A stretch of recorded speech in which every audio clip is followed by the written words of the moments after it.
Amphetamines.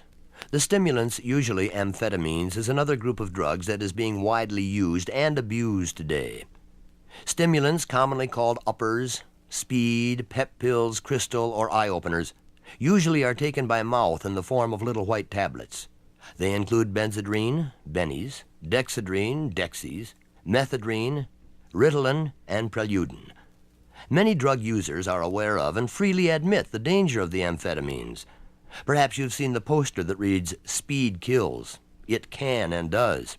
However, there seems to be a lot of confusion about the stimulants. So maybe we can now answer some of your questions about these drugs. What do amphetamines do to you?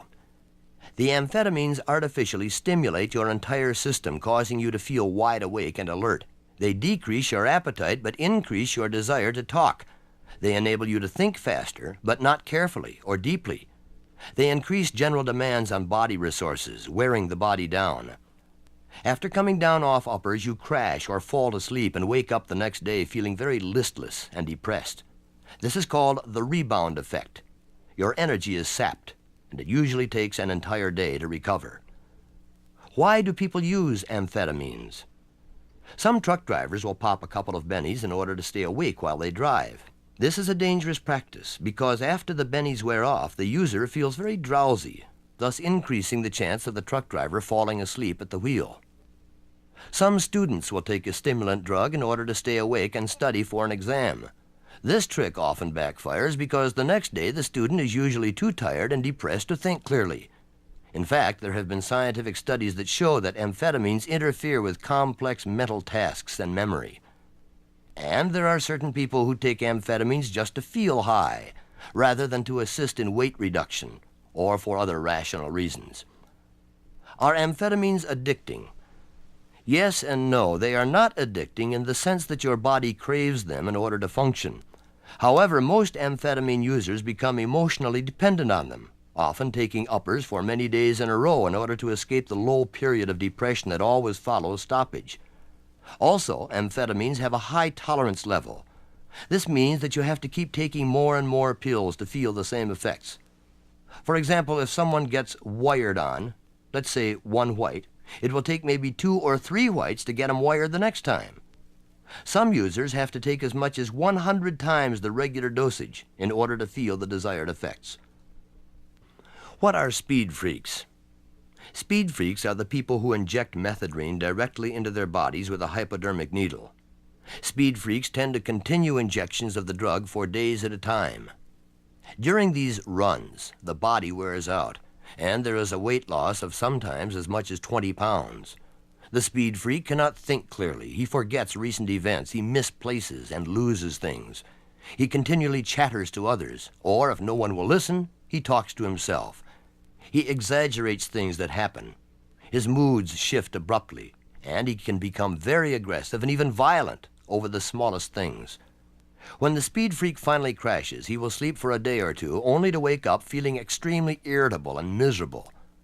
These after effects sometimes last for several days, during which the user is very depressed and uncomfortable. What about cocaine? Another type of stimulant, cocaine, is a white powder, sometimes called snow, Charlie, or coke, that is sniffed or snorted through the nose. Used in this manner, cocaine often damages the sensitive nasal membranes, causing cocaine sniffers to lose their ability to smell. Cocaine also may be injected into the veins, like heroin or speed.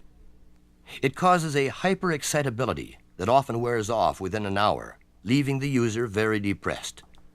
The euphoric excitement of cocaine use is often accompanied with a variety of unpleasant side effects. The most common reactions include vomiting, inability to eat and sleep, and even occasional convulsions or uncontrollable twitching. The most dangerous thing about cocaine is that in slightly higher doses, it becomes a deadly poison that can paralyze the breathing control center in the brain, causing the unfortunate high seeker to suffocate to death. Are the amphetamines dangerous? We would be misleading you if we told you that if you ever take an upper, you will suffer brain damage, because that is just not true. However, if you take an upper once, then the chance that you will take them again increases, and that is when serious problems can begin, because amphetamines can be extremely dangerous when overused. They cause your pulse rate and blood pressure to rise, and sometimes your system will be speeded up too much, causing a tremendous strain on your heart. This strain has caused heart attacks, even in young people. If a person continues to use amphetamines, he runs the risk of permanently losing his ability to think clearly as he progresses into a type of insanity known as paranoid schizophrenia. Since a person does not feel like eating when he's on speed, he rapidly develops vitamin deficiencies and malnutrition. Sometimes a person may become so irritable and depressed during the rehabilitation period that he commits suicide. In general, continuous use of speed will eventually exhaust the user's body so much that it will no longer be able to recover, and total collapse and death will result. Now you know why the poster reads, "Speed kills."